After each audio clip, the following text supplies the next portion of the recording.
Meu nome é Juliana, eu tenho 45 anos, tô aqui na minha casa hoje, minha casa é cheia de plantas, né, que eu gosto muito de plantas, gosto muito de tapetes, tenho cabelo curto, cabelo cacheado, tenho os olhos castanhos, estou vestindo um moletom, que hoje está frio aqui, uma leg preta, e estou hoje aqui falando um pouquinho sobre mim, né, enfim... Eu tenho os olhos castanhos, os cabelos também são castanhos, cacheados, curtos, assim, perto do ombro. A minha pele é uma pele clara. Eu sou uma pessoa, posso dizer que sou magra, eu tenho estrutura pequena, né? Sou uma pessoa de estruturas pequenas, assim. Meu nome é Juliana, eu moro em Guaratuba. Eu sou mãe, sou esposa, sou professora de yoga há 20 anos. Minha história começou lá atrás, em 2004 para 2005, né? Onde eu descobri o yoga, né? Novamente, eu sempre fui uma pessoa que trabalhei com o corpo, né? O corpo para mim sempre foi uma ferramenta de autoconhecimento, né? Então o yoga entrou na minha vida e ele permanece há 20 anos. Eu me formei em Curitiba com um professor, um italiano, Luigi Ridolfi, que veio ao Brasil, né? Hoje mora atualmente, né? Aqui. E eu estudei com ele e depois eu fiz uma formação de 5 anos, né? No Iyengar Yoga a gente estuda por 5 anos, e depois eu fui estudar para ter o meu diploma, né, que é um diploma que é direto de Pune, na Índia, que é direto do instituto, né, do Iyengar Yoga, né. Então a gente estuda esses 5 anos e depois você faz uma prova para você se certificar internacionalmente dentro do método, né, do Iyengar Yoga. Você foi para a Índia, então? Não cheguei a ir para a Índia, mas as pessoas de lá, no caso, quem aplicou a prova para mim foi um francês, né? Que na época que eu me formei era um professor, digamos assim, um nível muito alto, onde ele poderia aplicar as provas, né? Então ele veio até o Brasil e aplicou essas provas. O surf em 2024, na verdade o surf sempre fez parte da minha vida, de infância, né? Eu sempre tive uma infância na praia, então a gente sempre brincava, né? Então eu falo que o surf tá na vida de toda criança, né? Pela essa questão da praia, de estar no final de semana na praia, e minha família sempre foi de estar muito na praia, né? Mas de verdade ele começou mesmo quando eu me mudei em 2024 para Santa Catarina, né? Eu morei lá por alguns anos, então eu brinco que o meu quintal de casa era o Farol de Santa Marta e Laguna, né? Então eu na época, o meu companheiro, né, ele já surfava. E aí eu falei, nossa, mas por que então eu não vou, né? Eu tô aqui num lugar que tem altas ondas, né? E aí eu comecei no bodyboard. Então eu surfei sempre de bodyboard, né? E eu gosto muito dessa relação com o mar, né? Gosto bastante, até mesmo quando não tem onda, só o fato de ir dar um mergulho e sair é bom demais, né? E depois, agora, recentemente, faz uns 2, 3 anos, eu comecei com o longboard, né? O meu companheiro, ele sempre surfou de longboard, né? E eu sempre achei muito lindo sempre esse surf. Eu falava, nossa, só que acho que não, eu sempre achei que não era pra mim, né? Eu sempre amei o bodyboard, mas sempre via essa coisa bonita do long, né? E aí o meu marido falou, Ju, por que você não tenta? Vai, né? Acho que você consegue. E eu pensei, nossa, 42 anos eu vou ficar em pé numa prancha, né? Eu falei, que será? E aí ele falou, não, pega, experimenta, você vai gostar. E aí eu me lembro que ele me deu assim um long bem antigo, velhinho que tinha, e ele falou, vai, tenta. E eu me lembro que a primeira vez que eu fiquei em pé, assim, foi uma sensação, assim, muito diferente, né? Para quem não sabe, o bodyboard ele é deitado e, né, muito diferente a sensação. E quando você fica em pé, a sensação em relação onda e prancha, ela é muito grande. A diferença para mim foi muito grande. E depois dali eu me apaixonei. Acho que se eu surfei de bodyboard nesses 2, 3 anos aí, 1 ou 2 vezes foram muitas, né? E aí o long realmente entrou assim na minha vida para ficar mesmo, assim. É hoje o meu escape, né? É o que eu gosto de fazer quando eu tenho meu tempo livre, né?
E como que você acha que o yoga e o surf se conectam? Bom, são duas. Eu gosto de falar ferramentas, né, de vida para mim, porque são duas coisas que se complementam, né? Eu acho que o yoga hoje para mim, né, eu falo que é algo que eu até comento, né, que é algo que eu vou fazer, é o que eu sei fazer e é o que eu vou fazer pro resto da minha vida, né? Então as pessoas falam, mas e você vai se aposentar? Um dia eu vou me aposentar morrendo dando aula de yoga, né? Porque é o que eu sei fazer, né? E eu sei que esse é o meu dever aqui, né? Levar o yoga, levar o autoconhecimento. Então eu tenho o yoga e o surf como é o meu momento, né? A minha prática diária é o momento onde eu entro no meu tapete e é onde eu tenho esse diálogo comigo mesma, né? E dentro do surf isso acontece também, né? Às vezes a gente está sozinha no mar, né? Às vezes a gente nem vai, não tem às vezes companhia, ou não pode, não vai, e a gente entra sozinha.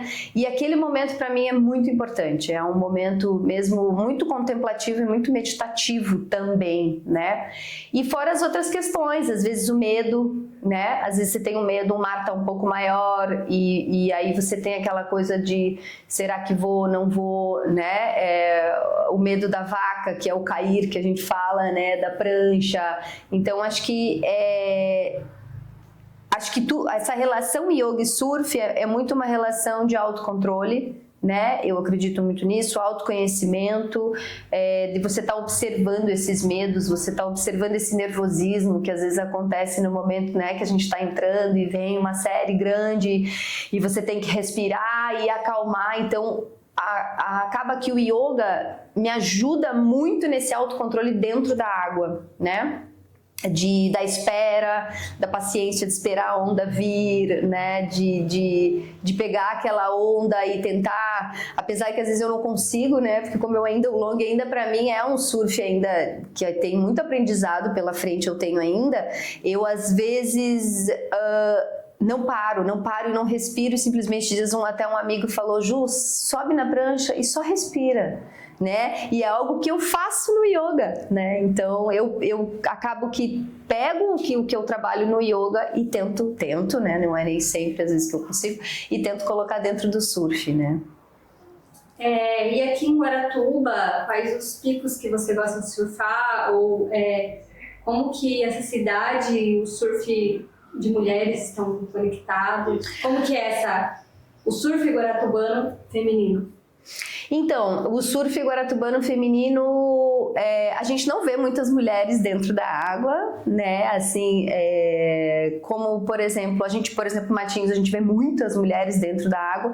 Em Guaratuba, eu acho que é um pouco menos, mas tem uma mulherada muito boa aí que surfa, principalmente de long, também de bodyboard, né? E eu acho importante essas mulheres estarem nesses locais, né? Nesses lugares que antigamente eram lugares só de homens, né? A gente tem essa luta, né? Dessa inclusão das mulheres dentro da água. O meu pico favorito aqui não tem como, é o Cristo, né? É o morro, é as direitas, né? Quando a gente tão menores e a gente consegue surfar. Mas é o meu pico preferido, assim. Para mim, pode ter, muito pouca onda e para mim ali sempre é o meu lugar de coração, assim, é o Cristo. Qual que é a maior dificuldade para uma mulher iniciar no surf ou surfar? Será que é a maternidade ou o respeito? O que você acha assim? Bom, com relação a mães, vamos dizer assim, que surfam, sim, eu acho que a gente tem um pouco dessa dificuldade, toda mãe aqui carrega a sua culpa, né? Mesmo acreditando que a gente não deva carregar, a gente carrega mesmo assim, né? Eu me vejo nessa situação muitas vezes, quando minha filha vai para aula e eu tenho a possibilidade do dia livre e eu posso surfar, muitas vezes eu não vou, porque eu penso, poxa, mas ela tá na escola, né? Então, poxa, mas eu deveria ir com ela. Então, sempre tem esse questionamento, né? Será? Vou, não vou?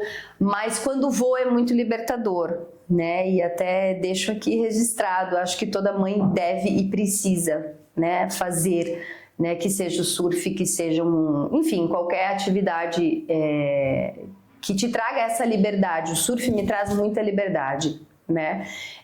Quando eu tô na água, me traz liberdade, me traz essa imponência de saber que eu também pertenço àquele lugar, né? Do surf, né? Eu sou uma mulher que eu não tenho medo de surfar numa roda de vários homens, assim, eu não tenho problema com isso, mas acaba que a gente acaba sofrendo uma pressão, né? Infelizmente ainda a gente tem medo dentro da água, e não é medo da onda, são medo dos homens. Infelizmente, né? É triste a gente falar isso, mas ainda a gente passa por algumas coisas, né, desse tipo. E eu, por exemplo, sou uma mulher que brigo no sentido assim, eu vou na onda mesmo, entendeu? Se eu achar que ela é minha, eu vou e entro, né? Eu não sou uma pessoa que vou me deixar, mesmo tendo medo, né? Porque eu acho que esse medo tá embutido em toda mulher. Acho que a mulher que fala, eu não tenho medo, ela tá ali talvez escondendo um pouco aquele medo, né? Mas a gente tem sempre esse receio de você, né, ganhar um berro na orelha do cara, de você achar que o cara pode ir lá e te dar uma pranchada na cara ou algo do tipo, né? Que a gente vê isso, né? A gente vê isso acontecendo muito, né? Os homens acuando as mulheres dentro da água no surf, né? Então eu acho que ele existe, esse medo ele existe, ele tá aí, né? Mas eu acho que a gente não deve desistir, não. A gente deve continuar. É um espaço que toda mulher deve estar, né? E o que você quer, assim, passar para sua filha, né? Dentro do surf, do yoga? Eu acho que eu já passo isso para minha filha pela minha forma de ser, né? Eu sou uma mulher que carrego essa força, já vem da minha mãe, né? Que é uma mulher muito batalhadora. Então eu acho que ela já carrega um pouco, né? Acho que bastante, de mim, dessa questão, né? De ser uma mulher que vai batalhar pelos seus direitos, é uma mulher que vai atrás do que ela quer, né? Do que ela gosta, ela vai fazer do jeito que ela acha que deve, né? Claro, com todo respeito, com toda educação, com toda amorosidade, né? E qual que é a mensagem que você quer deixar para outras mulheres que desejam surfar ou que nunca experimentaram algo novo, né? O que eu digo para essas mulheres e para mim mesma também, né, é que nosso lugar é em todos os lugares, né?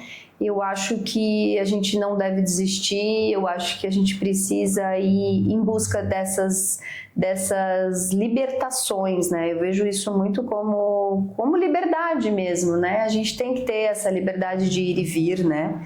E de fazer o que a gente tem vontade de fazer, né? A gente deve lutar e continuar lutando sempre por esse espaço, com certeza.